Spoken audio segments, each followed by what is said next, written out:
Pretty obvious. Pretty obvious where I'm going to start today, right? I mean, I've got to talk about it. The internet is obsessed with it. And I do have to do my job. And I do have to talk about what people are obsessed with. You know, I can't always talk about what you want me to talk about, or soon I won't be here. I'll be with you in the gallery.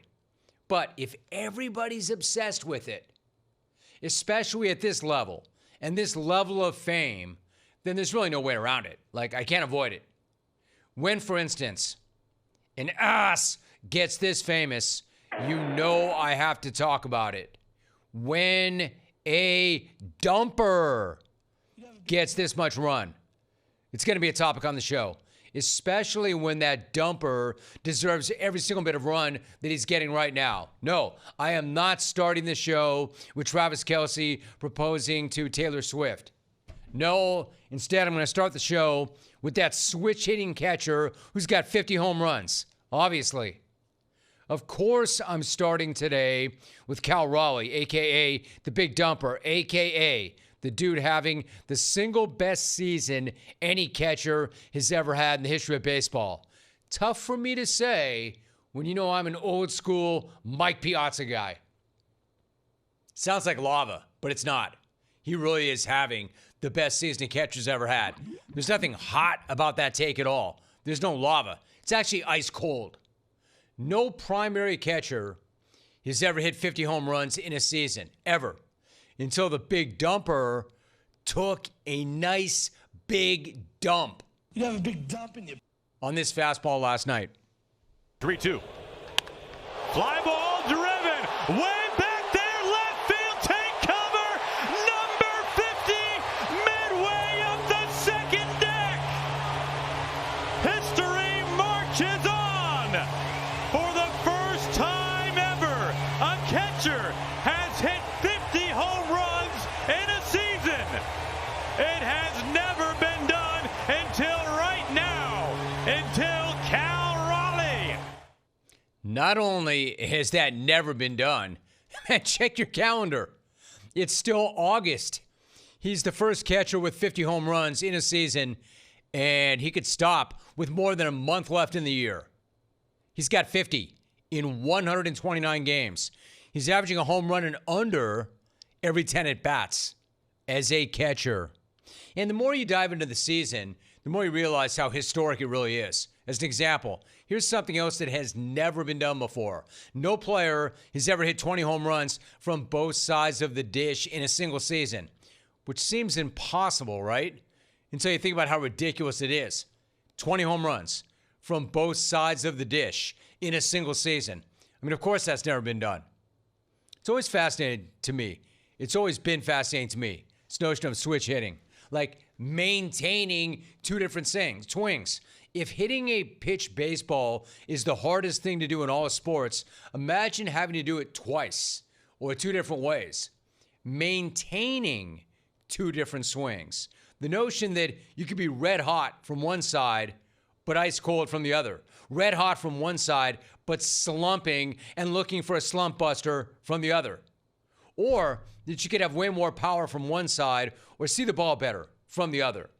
With the dumper, it doesn't really seem to matter because the guy's mashing from both sides. He's got 30 bombs against right-handers, 20 bombs against lefties. And again, he's got more than a month of the season left. Also, nobody's ever done that either. No switch hitter has ever hit 50 home runs before September. Let me repeat that. That also has never been done. No switchy has ever gotten to 50 before September. Not even the Mick. Mickey Mantle is the only other switch hitter to ever hit 50 home runs, but even he never did it before September. Also, the Mick's season home run total, season high, 54. So it's very possible, if not likely, that the dumper passes the Mick for most home runs by a switch hitter ever in a season. As a catcher, is that any good? I mean, hell, is that even possible? Nobody did some of the bleep that Mickey Mantle did. He was freaking Mickey Mantle. But a catcher might? How? Are you hearing the words coming out of my mouth? I mean, it's all so absurd. I'm talking about a catcher. This is what I mean by best catching season of all time. Because on top of all of this, the guy does catch every single day.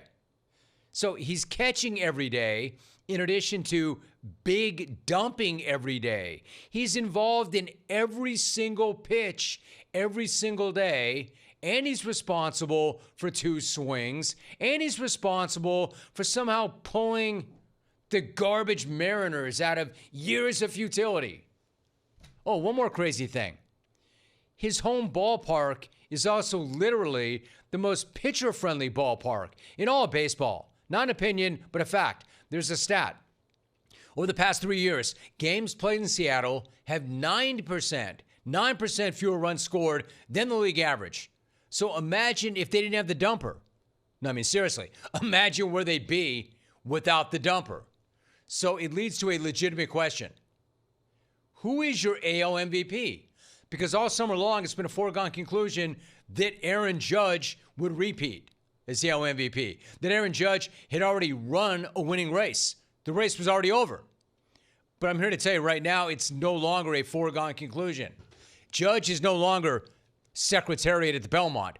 We have ourselves an actual match race now, a 2-horse race now, officially an MVP race now.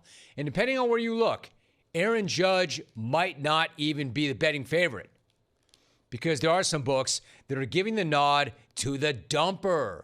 Now, in fairness to Aaron, I'm just going to put the numbers up for a second because as much as everybody has dumper mania, Judge is still having another ludicrous season. Oh, that was smooth, Lauren. Way to go. Nice move. So Judge leads the American League in WAR, runs, walks, batting average, on-base percentage, slugging, and OPS.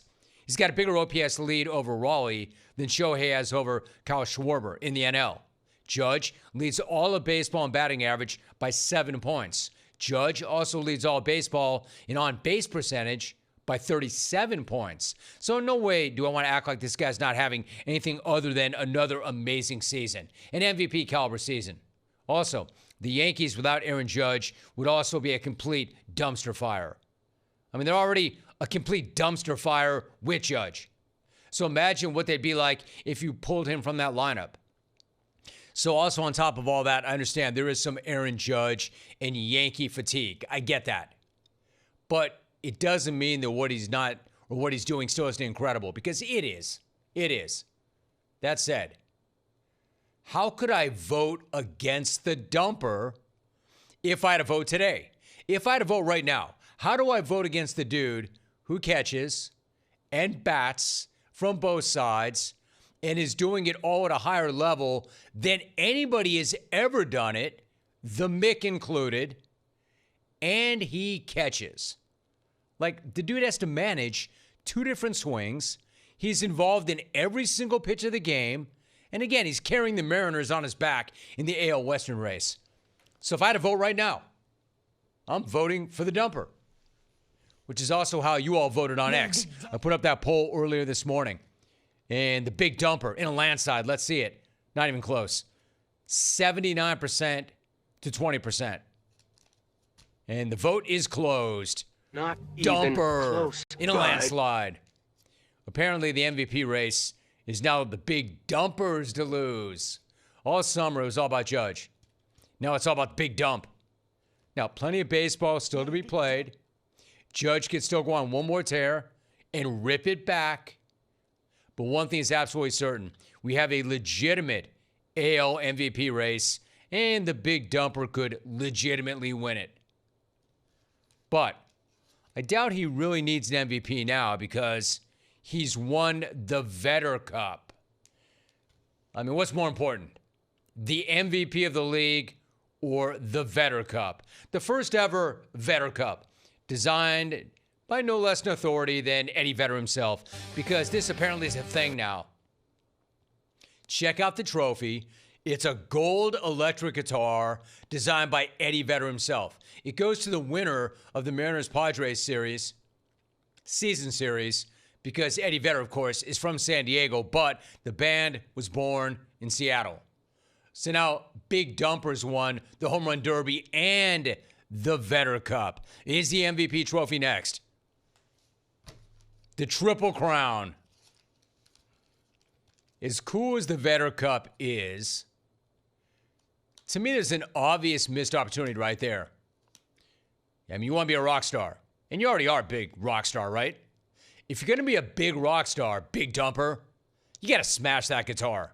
Now, that would have been a trophy ceremony. Believe me, Vedder's a rock star. He not only would not have been insulted, he would have been impressed. I know my man Pete Townsend would have been.